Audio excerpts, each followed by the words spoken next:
If equipped, the 15-watt, 3-amp Qi wireless charging pad provides a wireless charge for your Qi-enabled mobile phone. All vehicle doors must be closed and the engine must be running in order for the charging pad to operate. The wireless charging pad is equipped with an anti-slip mat to hold your mobile phone in place.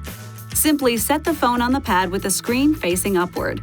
The LED indicator light on the charging pad will let you know the phone is charging.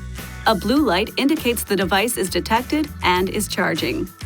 Having multiple applications open on the phone while charging will reduce charging efficiency and may even shut down an application that is currently running.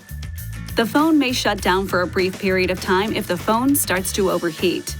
Your phone may have a feature to protect it from overheating, which could also affect the rate of charge.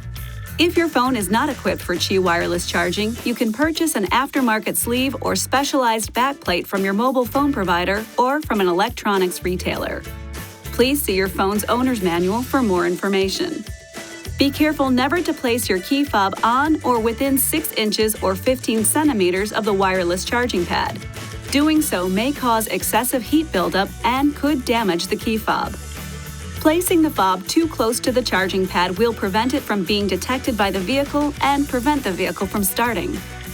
This video is not intended to take the place of your owner's manual. For complete details and other important safety information, please see your owner's information.